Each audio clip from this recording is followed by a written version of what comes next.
Hello, everyone. Welcome to the Ralph E. Johnson Jr. YouTube channel, where we feature thought-provoking videos. We have compelling interviews like the one we are going to have with Miss Latrina Gilliam today, our real estate specialist.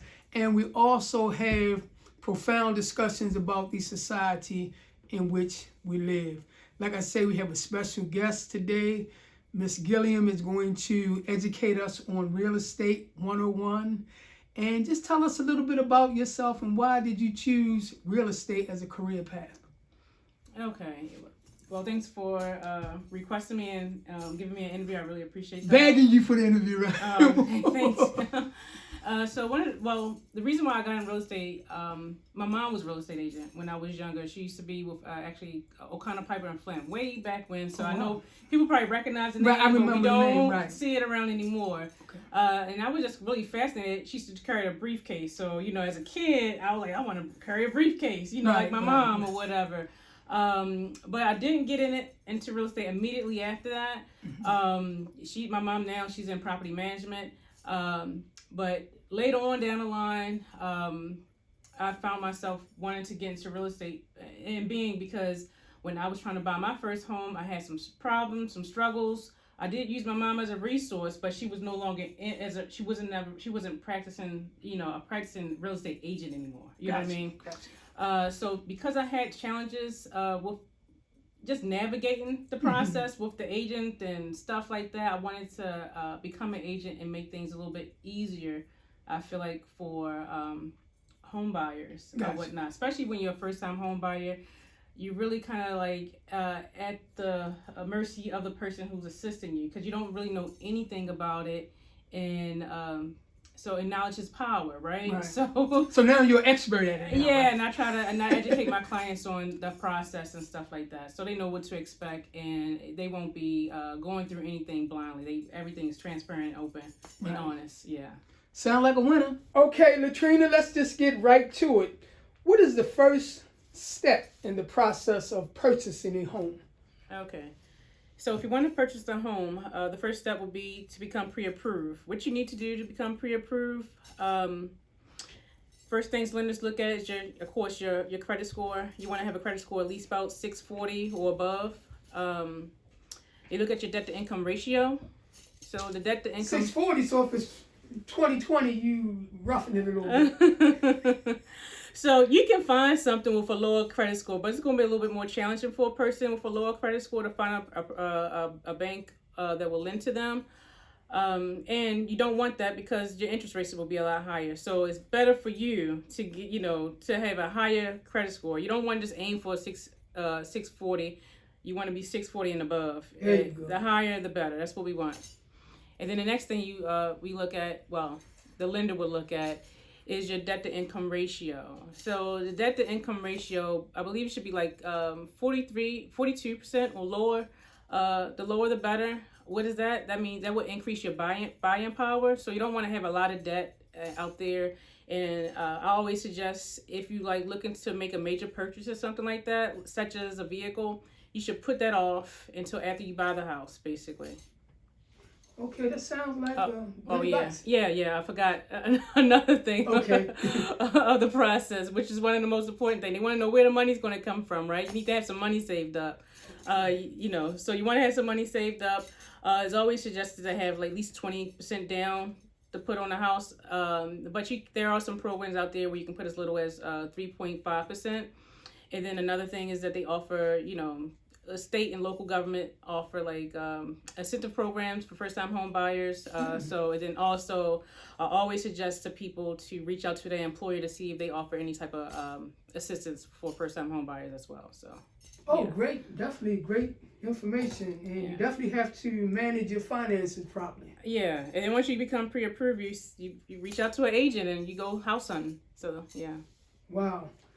Okay, here's a good one that a lot of people asked me about. They actually wanted me to ask you this question. Being a city guy myself. Okay. Most people in the city, and I guess nowadays in general, they rather rent than buy. What are the advantages to buy as opposed to rent a home? Okay, so is a is a lot of advantages to buying a home versus renting a home. I guess renting a home, people say, hey, I don't have to worry about fixing stuff, but you don't. It's someone else's problem, right? But when you own a home, you can make the home your own. For one, you put your personality in. You can paint whatever you paint the walls, whatever color you like. And then another thing is that you can build equity in the home as well as you paying mortgage or whatever. You actually build an equity. When you paying rent, you're not building equity. You're building equity for your landlord actually. So those are some of the benefits. And what is equity? I was just ready to ask you that, so you're very good. Yeah, and you can use the equity in the home to leverage a whole lot of different things. You can use the equity in your home to start a business. You can use the equity in your home to pay your kids' college or whatever. Or you can remodel your home. So equity is, as you pay your mortgage or whatever, you paying down the loan or whatever, right? So the equity is the difference between the market value of your property and then also the balance on what you owe of the house. So that in between is the equity, whatnot. Got you. When people talk about purchasing a home, particularly people that really believe in that process, they talk about building generational wealth. What are they actually saying? Okay, so yeah, and that's my whole thing is, one of the biggest things on why I wanted to become a real estate agent is to help people build wealth through home ownership, whatnot. And especially in Baltimore City, we have a lot of renters, whatnot. So I would like to do my part as an agent to try to change that to create more homeowners and it does create generational wealth because once you buy a home or whatever, you can make that last payment. The only thing you have to do after that is pay property taxes and stuff like that. So now you own the home. You can use that home now to, build security in your family. You always have a place to call home. You don't have to worry about that. Or if you want, you can always sell a home.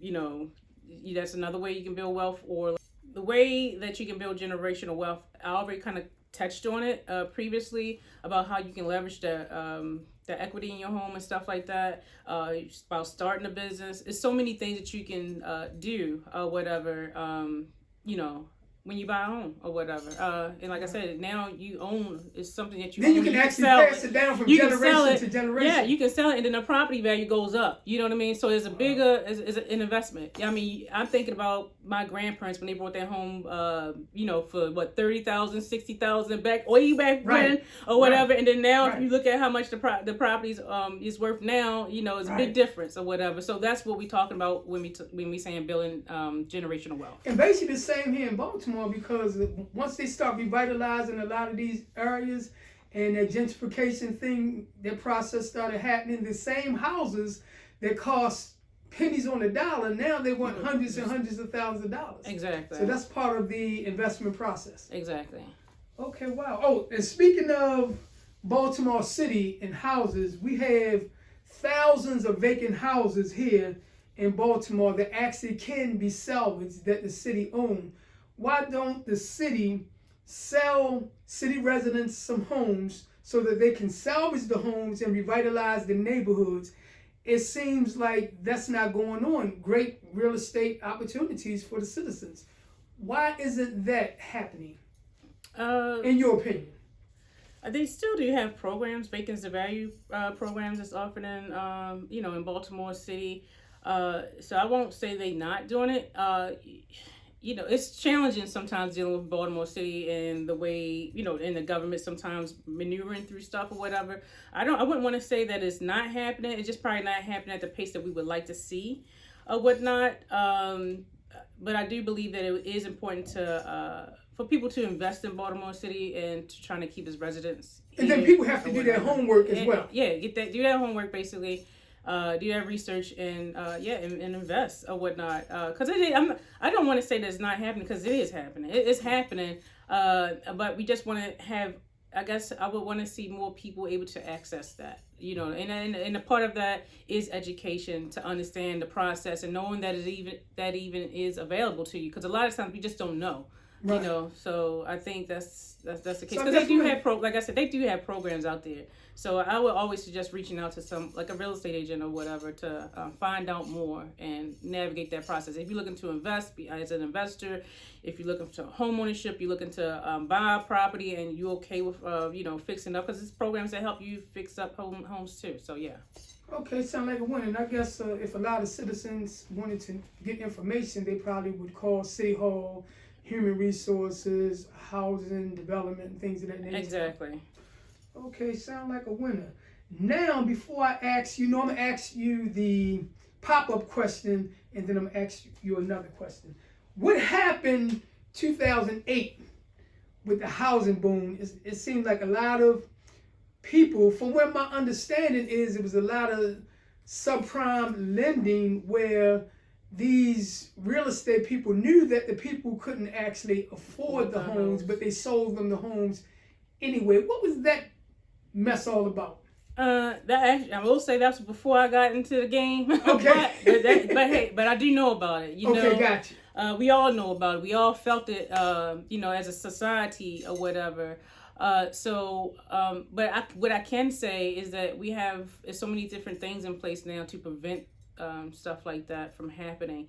Such as a lender had to let you know what the closing costs and what your payments are going to be up front and stuff like that. So it's a lot of things to protect the consumer now or whatever, versus back then. I think we learned our lesson from that, what happened back then. But you still have to be vigilant, because you have some people, predators out there.